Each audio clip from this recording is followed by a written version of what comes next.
Nós vamos falar sobre liberdade, né? Retomar aquela última aula nossa. Pessoal, já que nós estamos nos comunicando bem, falem para mim o que é ser livre para vocês. Primeira coisa que eu quero questioná-los. O que é ser livre para você aí, a Maria, a Letícia, o pessoal que está aí? Ser livre? Isso, o que é ser livre para você?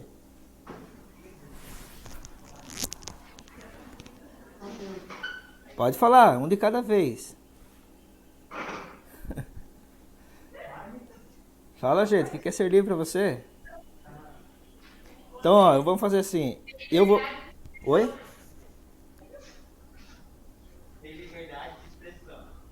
Liberdade de expressão. O que seria uma liberdade de expressão para você, Matheus? Você poder dar sua opinião diante da sociedade. Você poder opinar, né, dentro da sociedade. Por exemplo, liberdade para você é você poder escolher a profissão que você quer? Sim. Tem isso na lei?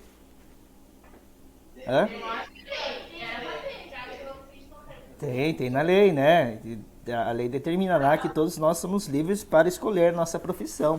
Está no artigo 5º. Liberdade para você é você se associar a alguma instituição? É liberdade para você? Sim, tá na lei também. Então você está vendo só, a nossa liberdade, ela é uma liberdade, mas uma liberdade condicionada, né? Você tem liberdade para ir e vir, você tem liberdade de pensamento, liberdade, né, de expressão, liberdade religiosa, tudo isso está na lei, gente. Então, o que é realmente ser livre? Será que ser livre é estar condicionado, né? Ou será que existe uma liberdade total onde eu posso fazer tudo que eu quero? Vocês acham que vocês podem fazer tudo que vocês querem? Não, né? Não se tem como fazer tudo o que se quer, né?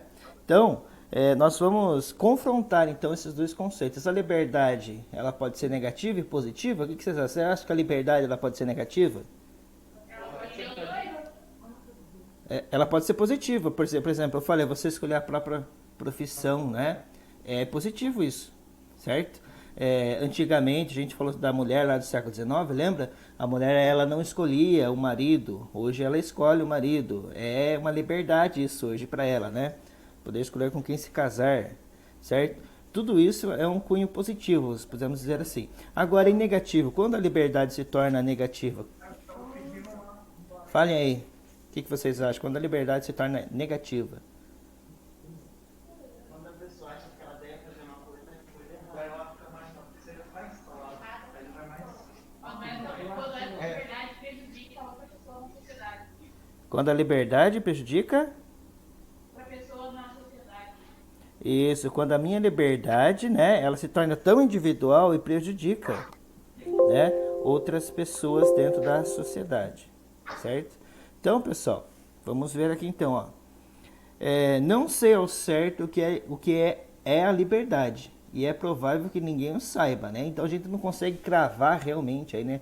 A gente sabe que ao longo da história vários pensadores eles vão buscar esse conceito de liberdade em diversos contextos, né? A gente pode falar então que a liberdade para Santo Agostinho é o livre-arbítrio dado por Deus, né? Ele está colocando um cunho religioso. Deus cria o homem e cria a liberdade para o homem que ele possa escolher, né? Entre Deus e o mundo, certo? Mas a liberdade não é como a parede ou o quadro, por exemplo, né? Afinal, ninguém faz uma apresentação, aqui está falando aqui só da apresentação, né? Então a gente vai falar aqui, por exemplo, sobre essas vertentes, né? Deixa eu voltar. Afinal, ninguém faz uma apresentação no prédio só para discutir o que é uma laranja. Basta ter em mãos uma laranja e pronto. Pode-se discutir sua cor e o seu sabor, mas todos concordam que a laranja existe, certo?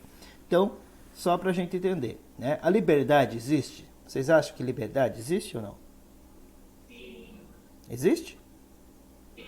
Sim. Destino existe? Quem acredita em destino? Destino existe ou não? Vocês acreditam em signo? Vocês acreditam em signo, sim ou não? Não acredito. Não acredito. Ó, por exemplo, a partir do momento que você acredita em signo, né? Esses negócios tarô, essas coisas aí, gente, você nega a liberdade, certo? Porque essas vertentes, signos, né? Esse negócio do tarô, por exemplo, aí, tudo isso condiciona o determinismo e nega a liberdade. Então, liberdade é você determinar a sua própria vida, determinar o seu amanhã. Entendeu? A liberdade condiciona isso daí. Né? Eu sou livre para determinar o meu eu e determinar o meu amanhã. Agora, se eu nego, se eu acredito em outras coisas externas à minha liberdade, que condicionam a minha vida, a liberdade ela deixa de existir. Aí eu falo a liberdade total, né? Ah, professor, mas as leis são externas. As leis, elas são externas, né? Só que são convencionadas. Como assim? São convencionadas, são criadas pelo homem. Não existe uma força externa do homem que condiciona a sua liberdade, certo? Então, o destino é uma força externa do homem, que não foi convencionada, não foi criado pelo homem, né? E determina a sua vida, certo? Então, por isso que ele fala da laranja aqui, ó. Acontece que nem tudo na vida é tão evidente quanto essa laranja. Se eu pegar uma laranja e te mostrar, você vai saber que a laranja existe, né? Mas a liberdade eu não consigo mostrar de uma forma concreta, né? Entender coisas como paz, o amor, a liberdade, entre outras, é um pouco mais complicado, né? Por isso, nós vamos pedir a ajuda de alguns filósofos aqui para a gente poder entender, então, a contextualização da liberdade, né, ao longo da história. Então, nós temos o primeiro pensador, que é o pensador grego Aristóteles, né? O Aristóteles, então, ele fala bastante sobre esse contexto da liberdade, né? Ele viveu em 384 a 322 a.C., né? Ele fala que a liberdade, então, tem uma relação com as possibilidades de escolha. Ou seja, você tem possibilidades de deliberação, né? Então, ser livre é poder deliberar, decidir. Só que existem alguns condicionantes dessa liberdade, né? Por exemplo, a pessoa, então, ela tem a liberdade aí, né, escolha por si próprio, ou essa liberdade de escolha ela pode ser de certa forma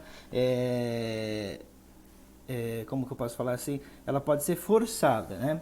Por exemplo, se eu sequestro um parente seu aí, né, e obrigo você a fazer uma coisa, certo? E para salvar esse parente, você fará, sim ou não? Não, pera, depende do parente. Ah, depende do parente. Se for um irmão, um pai, sei lá. Mexer com meu irmão, mas meu irmão é o quê? Ah, então, o Aristóteles ele fala então que existe essa liberdade, né, de nós fazermos as coisas, só que essa liberdade ela pode ser de certa forma de fazer, pode ser obrigada, certo? A gente vai estudar um pouco mais para frente sobre os pensadores, nós vamos entender aqui, ó. Então ele fala aqui, ó, se é livre quando agir depende de nós e de estamos em condição de dizer não, podemos também dizer sim. Então, ele está falando que ser livre é a nossa condição de poder dizer não e também dizer sim, né, conforme, né, as minhas compreensões. De forma que se cumprir uma boa ação depende de nós, dependerá também de nós não cumprir uma ação má. Então, aí envolve a nossa responsabilidade, né? Se eu faço algo, se eu digo sim, essa ação é boa, né? Eu serei responsável por essa ação. Mas a partir do momento também que eu faço uma ação ruim, má, eu também serei responsável, né, pelas consequências dessa ação. Então, a sua escolha, né, entre o sim e não condicionará, né, o efeito, que é a sua responsabilidade sobre isso, né? Então, o homem é livre. O homem livre é o princípio e o pai de seus atos. Então há uma responsabilidade. Então não adianta você querer culpar, né? Segundo o Aristóteles, pensando aí na liberdade, né, total. Ele defende isso, né? Liberdade total. O homem é livre. O homem livre é o princípio e o pai de seus atos, assim como é de seus filhos. Então ele está falando que o homem que decide, que escolhe, né? Ele é o autor dessas escolhas. Ele é responsável pelos seus atos. Se ele escolhe de uma forma ruim, né, ele também será responsável. Da mesma forma como ele escolhe para as coisas boas, certo? Deu para entender aqui, pessoal? Então ele está defendendo aí uma liberdade total. No nosso caso, nós não temos uma liberdade total, né? As nossas ações são condicionadas, né, pelas leis, pela sociedade, certo? Então, nós podemos pensar então que esse condicionamento aí, através das leis, eles não determinam uma escolha total, assim, né? Eu só vou poder escolher aquilo que é em virtude de lei, né? A gente vai falar um pouquinho sobre as leis nas próximas aulas, para vocês entenderem, né? O segundo pensador aqui, ó, é o pensador romano Seneca, século 4 a.C. a 65 depois de Cristo. Ele acrescentou que a liberdade absoluta seria impossível. Então ele vai negar essa liberdade total absoluta, certo? Não há razão para só buscares amigos no Senado? Se olhares com atenção, encontrá-los-á em tua casa. Muitas vezes um bom material permanece inutilizado por falta de quem o trabalhe. Tenta, pois, e vê o resultado. Tal como é estupidez comprar um cavalo não pelo animal, mas pela sela e o freio. Então, é o cúmulo da estupidez julgar um homem pela roupa ou condição social. Mas é um escravo? Dizem, mas pode ter alma de homem livre. É um escravo, mas em que é que isso o diminui? Aponta-me alguém que não seja. Este é escravo da sensualidade, aquele da avareza, aquele outro da ambição. Todos somos escravos da esperança, escravos do medo. O pensador Seneca, ele prega uma filosofia do pessimismo, pessoal. Então ele tem esse pessimismo frente às coisas, tá? Ele fala assim que a liberdade, então, absoluta, a liberdade total sobre si mesmo, né, ela não existe porque nós estamos escravizados em várias situações da nossa vida. Pessoas, por exemplo, que têm a ganância, que vivem só em função do dinheiro, ele se torna um escravo disso, sim ou não? Não? Sim. Né? As pessoas que vivem só em função daquilo, a vida dele é aquilo, né? Ele prega a felicidade naquilo, ele se torna um escravo, certo? Então ele fala que nós saímos, né? Nós vamos ter essa liberdade absoluta depois que a nossa alma se libertar dessa situação de escravidão em vários contextos da nossa vida, certo? Tem pessoas, né, que se tornam escravos dos sentimentos, das paixões, né? Pessoas que, de certa forma, vivem em função de outros, né? Perdem a sua própria liberdade para viver em função de outros, elas se tornam escravos, né, dessa situação. É isso que o pensador Seneca, né, ele está pregando aqui nessa visão. Aí nós temos um outro pensador, né, o Santo Agostinho.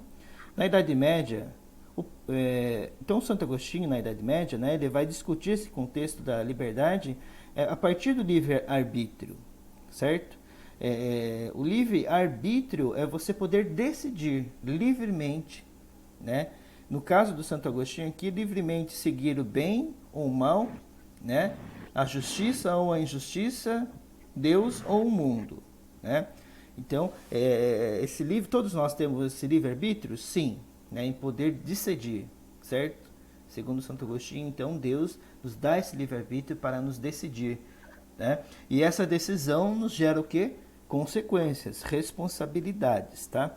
Então, o pensador ele vai falar aqui, ó, se o homem carece de livre-arbítrio da vontade, como poderia existir o bem, que consiste em manifestar a justiça, condenando os pecados e premiando as boas ações? Os castigos, como as recompensas, seriam injustas se o homem não fosse dotado da vontade livre. Conclusão: para ser justo e bom, era necessário que Deus desse ao homem vontade livre. Então o homem tem a vontade livre. Tudo o que ele escolhe, né, não é culpa de Deus. Se ele escolheu o bem, ele escolheu porque decidiu. Se ele escolheu o mal, ele escolheu porque decidiu, né? Então tem muitas pessoas, principalmente aí, né, ao longo da história, muitas pessoas que condicionaram, né, as coisas que acontecem como culpa de Deus, né? Mas Deus não tem nada a ver com isso. Está vendo aqui, ó? Existe uma liberdade. As nossas escolhas que vão determinar, né, a nossa vida. Se nós escolhemos para Deus, isso será bom. Se não escolhemos para Deus, isso será ruim. É a visão do pensador aqui, né? Então, Santo Agostinho viveu em 354 a 450 depois de Cristo, certo? Tá vendo só, pessoal? Então, se você escolher errado, a culpa será sua. Não adianta a gente querer jogar nossas responsabilidades em outras pessoas, né? Jogar responsabilidade em Deus, jogar responsabilidade nos nossos pais, né? Em outras pessoas. A escolha é nossa. Nós que fazemos a escolha. Se nós escolhemos ruim, né? A responsabilidade é nossa também. Beleza? Concordam comigo ou discordam? Então tá bom. Então, ó, o francês Michel de Montaigne, né? Vocês já ouviram falar dele no primeiro ano, mais ou menos, né? Então, esse pensador aqui, o Michel Montaigne, ele vai pensar, então, a liberdade extrema como um determinante à escravidão também, certo? Então, a liberdade absoluta, ele fala que essa liberdade, ela não vai existir, né? Essa liberdade, ela se torna uma certa escravidão às leis, certo? Então, nós somos escravos às leis. Vocês concordam com ele? Você acha que nós somos escravos das leis? Sim, né? Está lá na lei. E só será feito aquilo que está em virtude de lei. Né? Nós temos que seguir lei para sermos livres. A partir do momento que a minha liberdade ela vai ferir as leis, eu posso perdê-la. Eu posso ser preso, não é isso? Se eu faço alguma coisa que está contra a lei, eu sou processado, né? E dependendo da situação, eu posso ser preso, né? Então, ele vai destacar que quem quer ser livre deve aprender a conviver com a solidão, né? Então, devemos reservar-nos um cantinho retirado totalmente nosso, independente, no qual estabelecemos nossa verdadeira liberdade. Então, ele está falando assim, que quando nós estamos no contexto social, vocês, por exemplo, estão no contexto social, certo? Estão na escola. Na escola, nós temos regras normatizadoras, certo? Na escola, em qualquer outra instituição que você vá, né? Que é um lugar coletivo, nós devemos nos comportar diferente daquilo que nós nos comportamos quando estamos no nosso quarto sozinho. Quando você está lá no seu quarto sozinho, você é totalmente livre, sim ou não? Não. Não? A não ser que você divida o quarto com alguém, aí fica mais difícil, né? Mas no meu quarto sozinho, eu posso fazer o que eu quiser. Estou sozinho, ali eu tenho uma liberdade total. Se eu quiser andar pelado ali, eu ando pelado, certo? Agora você pensa em fazer isso num lugar coletivo. Eu posso andar pelado na escola, por exemplo? Até pode, mas daí ele vai tomar. Não, mas se você está indo contra, né? Contra a lei.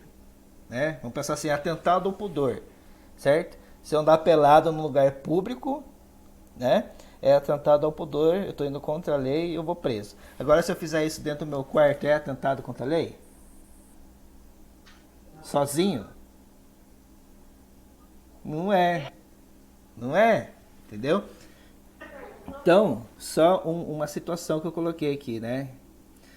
Então, certas coisas que eu posso fazer quando estou sozinho no meu quarto não é, por exemplo, imoral. Mas quando eu estou fora, num lugar coletivo, que a minha liberdade ela é condicionada também pela liberdade coletiva, aí, se eu fizer uma coisa que vai ferir essa liberdade, essa lei, né, eu posso sofrer uma sanção, certo?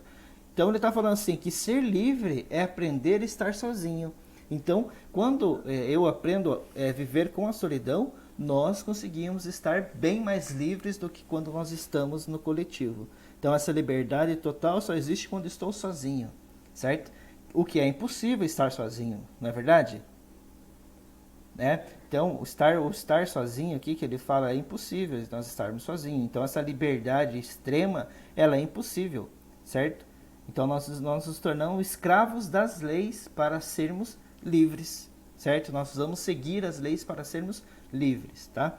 Então, devemos reservar-nos um cantinho retirado, totalmente nosso, independente do qual estabeleçamos nossa verdadeira liberdade e o nosso importante retiro e solidão.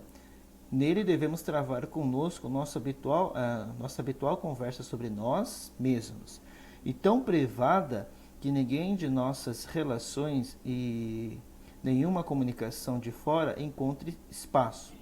Temos uma alma que pode se recurvar em si mesma, ela pode se fazer companhia. Na solidão, sede o mundo para vós mesmos. Então ele está falando aqui que na solidão nós podemos construir esse lugar retirado, onde a nossa alma possa se reclinar, né, livremente nesse espaço. Né?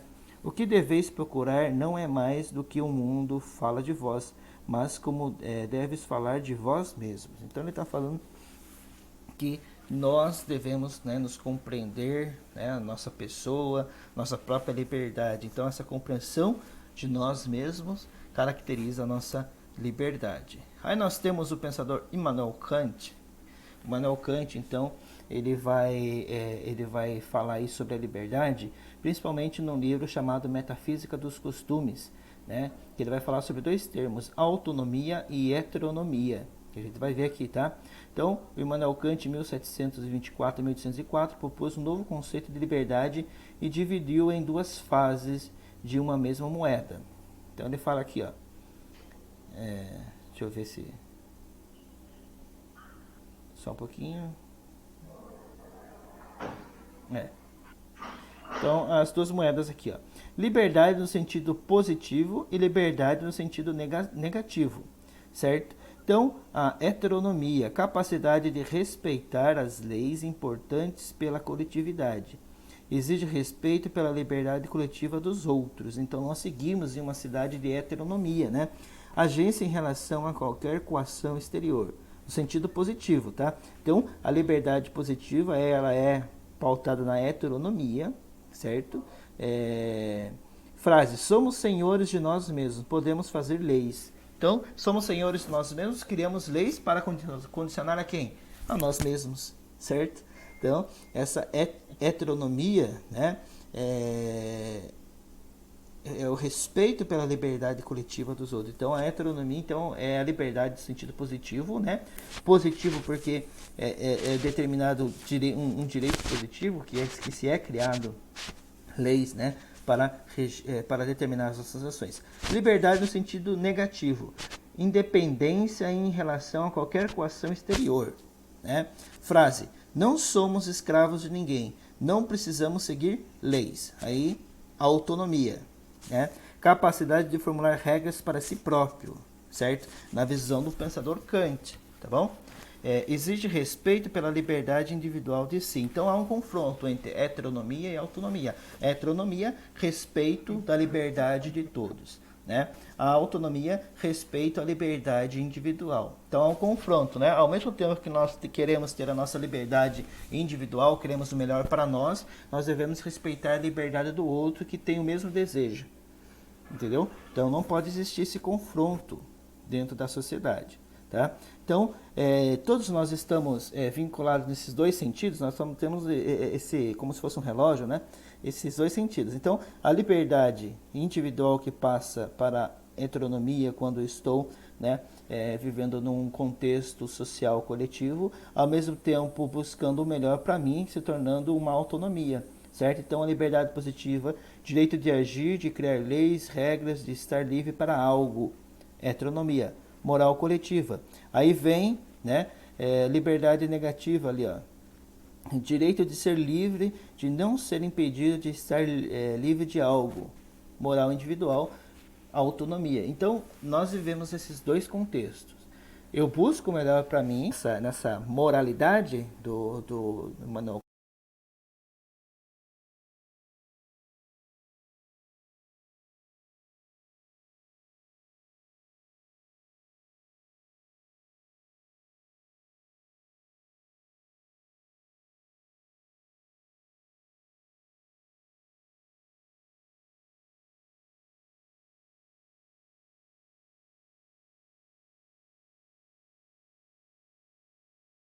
Kant, certo? Então eu não posso passar por cima do outro, né, para ter o melhor para mim, tá bom? Então o Kant vai falar aqui, ó, ser livre não é fazer o que se quer e bem se entende, mas fazer o que se quer, né, o que dá na telha. Ser livre não é isso, mas fazer o que se deve, agir pelo dever. Então, ser livre é agir pelo dever, é agir conforme as leis, os costumes sociais me pregam. Isso é ser livre, né? Dever em relação a quem? Em primeiro lugar, consigo mesmo e sua própria consciência. Então, ser livre é você ter uma consciência bem estruturada, seus valores bem estruturados e seguir esses valores, certo? Agindo como se a tua ação se tornasse através da tua vontade uma lei universal, né? Então, por exemplo, a sociedade nos prega o que? A solidariedade. Então, eu tenho que agir segundo essa ação moral, ser solidário. Em outras palavras, imaginando como seria o mundo se todo mundo fizesse isso que você está fazendo, se todo mundo quisesse fazer, né, por vontade livre, né, como que seria a sociedade? Como que vocês acham que seria? Se todo mundo quisesse empregar uma liberdade total, quisesse fazer o que dá na telha, como que seria a sociedade? Oi? Seria um caos, um caos, né? Do homem, certo? Então, as leis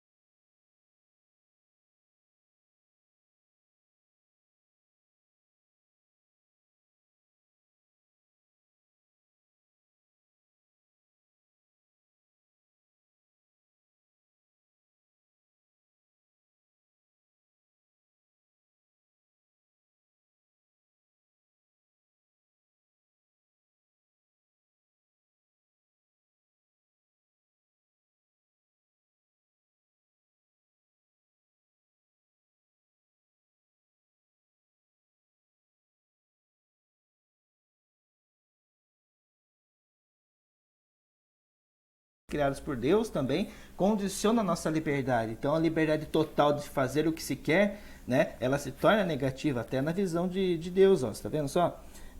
Caso esse mundo não lhe pareça agradável, talvez não seja uma boa ideia continuar fazendo isso. Então ele está falando aqui, nós devemos condicionar a liberdade. Assim, a responsabilidade se torna uma consequência da liberdade. Então, tudo que você escolhe gera uma consequência.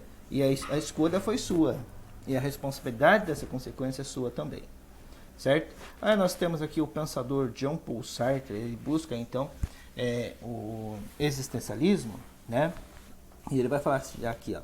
Já em meados do século XX, o francês Jean Paul Sartre, 1904-1980, e a sua esposa Simone de Beauvoir, 1906 a 1986, trazem novos conceitos de liberdade. Ao invés de uma liberdade moral universal, Sartre e Simone defendem que estamos sempre através da ação, criando e recriando nossa ação moral. Então, através das nossas ações, nós vamos recriando, né, a nossa liberdade, essa ação moral, né? O vídeo aqui, pessoal.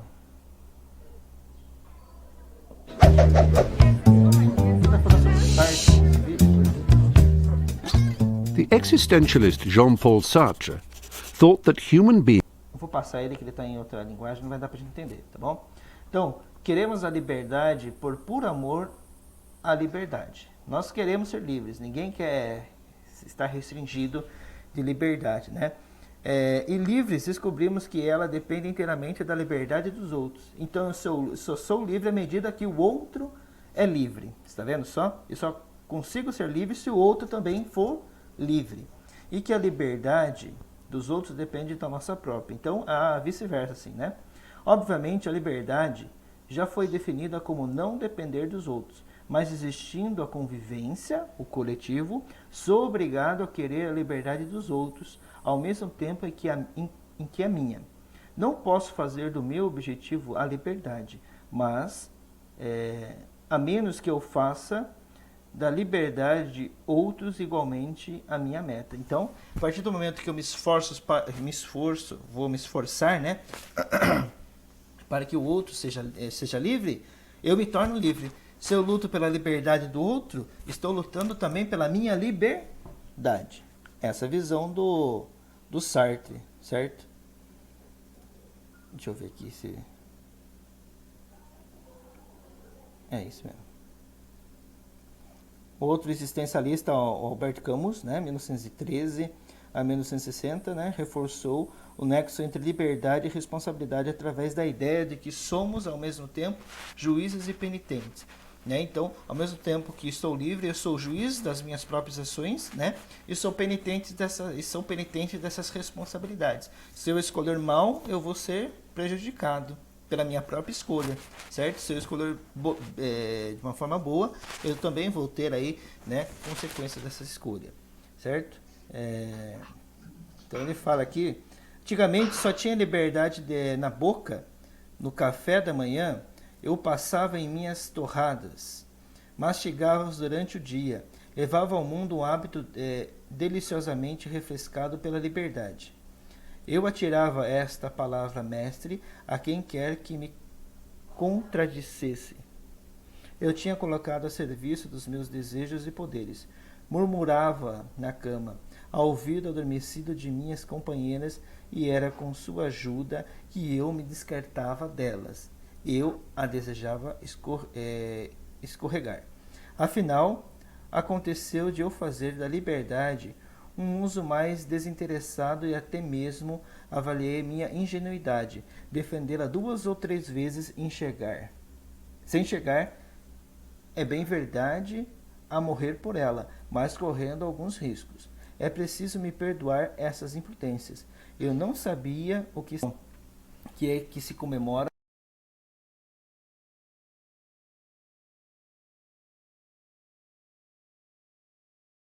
com champanhe. Tampouco, aliás, um presente, como uma caixa de chocolate de dar água na boca. Não, pelo contrário. Ela é um encargo. Então, um encargo. É uma corrida de fundo, bem solitária, bem extenuante. Nada de champanhe, nada de amigos que ergam sua taça, olhando-nos com ternura, sozinhos numa sala sombria, sozinhos no banco dos réus, perante os juízes, e sozinhos para decidir perante nós mesmos ou perante o julgamento dos outros. Né? No final de toda liberdade há uma sentença: eis porque a liberdade é pesada demais. Então ele está falando aqui que a liberdade, né, não é assim, algo, né, que nós devemos olhar como é um bem supremo? Sim, um bem supremo que nós podemos escolher, né? Mas essa liberdade tem as consequências. Ela tem um fardo pesado, certo? Por isso que nós devemos pensar.